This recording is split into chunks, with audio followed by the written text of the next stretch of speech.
Greetings, I'm Michael Quinn Patton, and I want to share with you some of what I find to be common misconceptions about evaluation. I find these misconceptions in presentations, in journal articles, in training programs, and I'll then offer a reconceptualization that I think will help mitigate those misconceptions. Begins with number one. Evaluation is first and foremost about data.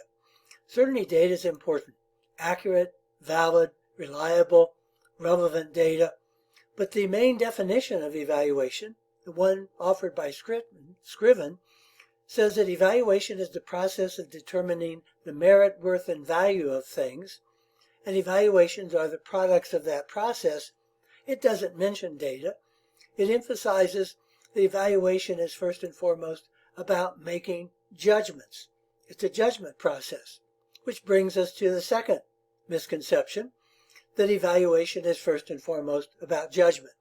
Scriven says, bad is bad and good is good, and it is the job of evaluators to decide which is which. But judgment is not an end in itself.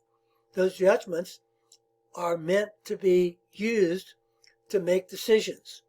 And so it's all about using evaluation to make decisions. In this Harvard Business Review article that came out in 2020, the authors say good data won't guarantee good decisions. That's where our working with stakeholders to use evaluation appropriately becomes in. And when we've got big data, we need big judgment and big decisions. The authors write, big data, no matter how comprehensive or well analyzed, needs to be complemented by big judgment.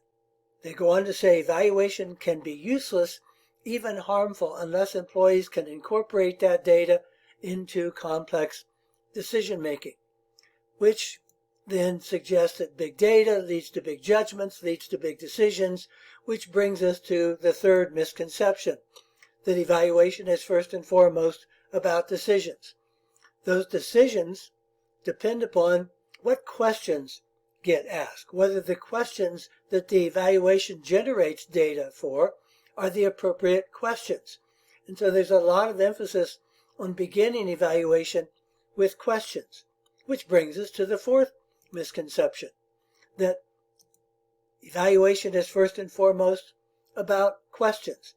Yes, questions are important, making sure that we're asking questions that will direct the inquiry into accurate data, reasonable judgments, useful for decision making. But where do the questions come from? Well, the questions come from the values of the stakeholders, the intended users that we work with. The word value is in the middle of the word evaluate, which emphasizes its critical importance. In a chapter in the new evaluation handbook, Gates and Schwant write, values are deeply held convictions about what matters to both individuals and groups, and they provide a checklist for valuing to be used during evaluation planning that includes frame the key valuing questions and judgments, identify and define the values and criteria that will inform valuing processes and judgments, set standards for performance in relation to these criteria. Misconception number 5 is that evaluation is first and foremost about values. Those values have to be turned into criteria in order to be useful. Identify and define the criteria that operationalize the values to inform valuing processes that are the basis for the judgment, which corresponds to Scriven's general logic of evaluation.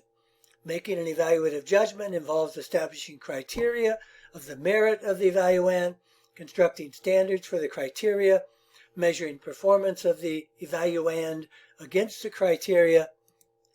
Criteria certainly matter. They prioritize what is important. They mediate the conversion of values into judgments.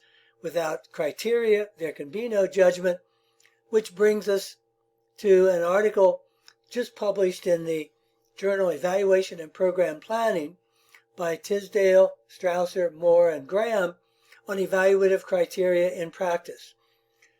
They write, Criteria direct evaluators' lines of inquiry, including how aims are framed, which questions are asked, and what conclusions are reached, but they note in reviewing a large number of actual published evaluations that many of them don't make criteria explicit, and when they are explicit, they're often not very well stated and not used or not appropriately used. So that brings us to misconception number 6, that evaluation is first and foremost about criteria, because that leads us to the question of whose criteria. And certainly stakeholders, users, decision makers, people are central to evaluation. It's not just a methods business, it's a people business. People hold those values. But misconception number 7 is that evaluation is first and foremost about any one thing. Data and evidence, judgment, decisions, questions, values, criteria, people, all of these things are important. We have lots of models to tell us how to go about program evaluation. Models that involve steps, like beginning by doing needs assessment, setting program goals, implementing a program, and then evaluating it. This is a linear model, as most of the steps models are. 1 step, 2 steps, 3 steps. But evaluation isn't a series of linear steps. It's an interactive system. We have checklists that tell us to do logic models and theories of change and other aspects that try to take us through all the elements of an evaluation. But evaluation is a multifaceted process.